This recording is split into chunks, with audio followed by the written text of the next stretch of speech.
হাজরা মোড়ে আজ তৃণমূল কংগ্রেসের মেগা জনসভা রয়েছে। সকাল থেকেই তার জন্য সাজো রব। সবার প্রস্তুতি চলছে। নিরাপত্তার কারণে সরিয়ে দেওয়া হচ্ছে বিক্ষোভ দেখাতে আসা প্রাণী সহায়কদের।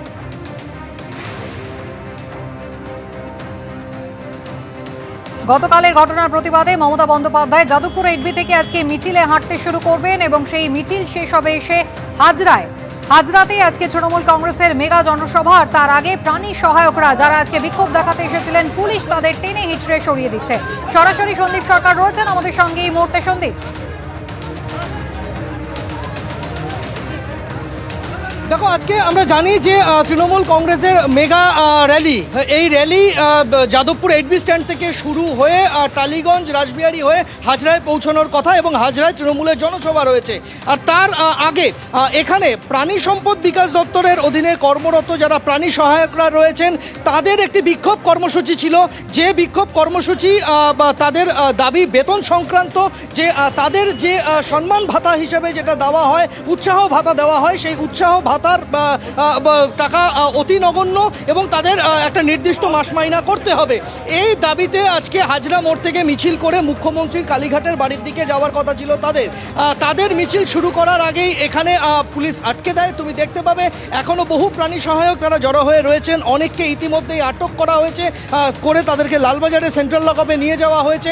এবং আমরা যেটা দেখতে পাচ্ছি যে এখানে এই মুহূর্তে হাজরা মোড় এবং সংলগ্ন যে এলাকা রয়েছে, আশুতোষ কলেজের আশপাশের যে এলাকা রয়েছে তা খালি করে দিচ্ছে পুলিশ। এবং যে কর্মসূচি রয়েছে তৃণমূল কংগ্রেসের যে জনসভা রয়েছে তার প্রস্তুতি নিরাপত্তাজনিত কারণ, এই সমস্ত কারণ দেখিয়ে এই মুহূর্তে কিন্তু যারা এই মিছিল করতে এসেছিলেন, মিছিল শুরুর আগেই তাদের ধরপাকড় শুরু হয়েছে এবং তাদেরকে আটক করার কাজ শুরু করেছে কলকাতা পুলিশ। ধন্যবাদ। তৃণমূল সাংসদদের প্রতিবাদে রাজধানী যেমন উত্তপ্ত, তেমনি অভিষেক বন্দ্যোপাধ্যায় তৃণমূল কংগ্রেসের সর্বভারতীয় সাধারণ সম্পাদক, তিনি এক্স হ্যান্ডেলে পোস্ট করেছেন, গণতন্ত্র শাস্তিপ্রাপ্ত অপরাধীদের পুরস্কার দেওয়া হচ্ছে, এজেন্সিকে অস্ত্র হিসেবে ব্যবহার করা হচ্ছে, নির্বাচনকে প্রভাবিত করা হচ্ছে, বিক্ষোভকারীদের জেল আর ধর্ষণকারীদের বেল। এক্স হ্যান্ডেলে পোস্ট করেছেন অভিষেক বন্দ্যোপাধ্যায়। এটাই বিজেপির নতুন ভারতের সংজ্ঞা। গোটা দেশকে যখন আত্মসমর্পণে বাধ্য করা হচ্ছে তখন পশ্চিমবঙ্গ প্রতিরোধ চালিয়ে যাবে। যতই শক্তি দেখাও, আমরা লড়বো, তোমাদের হারাবো। সোশ্যাল মিডিয়ায় পোস্ট করে এটাই লিখেছেন অভিষেক বন্দ্যোপাধ্যায়। গতকাল মমতা বন্দ্যোপাধ্যায় বারবার সরব হয়েছেন, যেভাবে ইডিকে দিয়ে লুট করানো হয়েছে তা একেবারে অপরাধ। যেমনটাই বলেছেন মমতা বন্দ্যোপাধ্যায়, নির্বাচনী পরিকল্পনা, যে সমস্ত কাগজপত্র প্রার্থীদের নামের তালিকায়, এই সমস্ত লুটপাট করার উদ্দেশ্যেই কিন্তু ইডিকে পাঠানো হয়েছিল, এমনটাই মমতা বন্দ্যোপাধ্যায়ের অভিযোগ। আর অভিষেক বন্দ্যোপাধ্যায় তিনি এবার এক্সপোজ করেছেন, গণতন্ত্র শাস্তিপ্রাপ্ত, যেখানে অপরাধীদের পুরস্কার দেওয়া হচ্ছে, এজেন্সিকে অস্ত্র হিসেবে ব্যবহার করা হচ্ছে, নির্বাচনকে প্রভাবিত করার চেষ্টা হচ্ছে। এটাই বিজেপির নতুন ভারতের সংজ্ঞা। সোশ্যাল মিডিয়ায় পোস্ট করে এমনটাই অভিযোগ করছেন অভিষেক বন্দ্যোপাধ্যায়। গোটা দেশকে যখন আত্মসমর্পণে বাধ্য করা হচ্ছে তখন পশ্চিমবঙ্গ কিন্তু প্রতিরোধ চালিয়ে যাবে। যতই শক্তি দেখাও, আমরা লড়বো, তোমাদের হারাবো। এক্স হ্যান্ডেলে এমনই পোস্ট করেছেন অভিষেক বন্দ্যোপাধ্যায়। অন্যদিকে রাজধানী কিন্তু একেবারে সকাল থেকে উত্তপ্ত হয়ে উঠেছে। গতকালের ঘটনার প্রতিবাদে তৃণমূল সাংসদরা কেন্দ্রীয় স্বরাষ্ট্র মন্ত্রকের বাইরে আজকে বিক্ষোভ দেখাচ্ছিলেন। দিল্লি পুলিশ তাদের পাঁজা কোলা করে চ্যাংদোলা করে তুলে দেয়।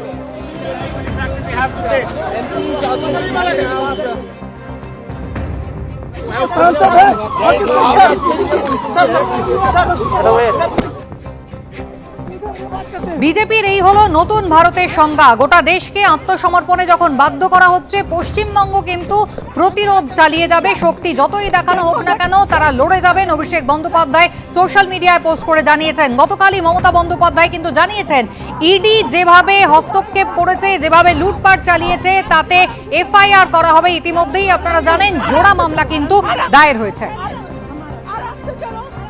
রাজ্য বিজেপি সভাপতি শ্রমিক ভট্টাচার্য রয়েছেন টেলিফোন লাইনে। শ্রমিক বাবু, গতকাল মমতা বন্দ্যোপাধ্যায়ের অভিযোগ আমরা দেখেছি, অভিষেক বন্দ্যোপাধ্যায় সোশ্যাল মিডিয়ায় পোস্ট করে তিনি বলছেন, যেভাবে গোটা দেশকে এজেন্সি ব্যবহার করে আত্মসমর্পণ করাতে চাইছেন আপনারা, পশ্চিমবঙ্গ কিন্তু তা একেবারেই মানবে না। প্রতিরোধ লড়াই কিন্তু তারা চালিয়ে যাবে।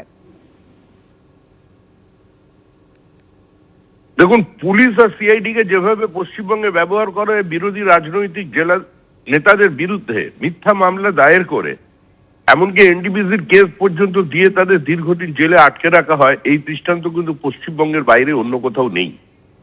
এ ধরনের অভিযোগ তৃণমূল কংগ্রেসের কাছে নতুন কিছু নয়, কারণ তৃণমূল কংগ্রেস জানে তৃণমূল কংগ্রেসের বিদায় আসন্ন, অন্তর্জলী যাত্রা শুরু হয়ে গেছে র্যাম্পের ওপর দিয়ে। সুতরাং এখানে দাঁড়িয়ে এই বিবৃতিগুলো অন্তত আর যাই হোক পশ্চিমবঙ্গের মানুষ গ্রহণ করবে না।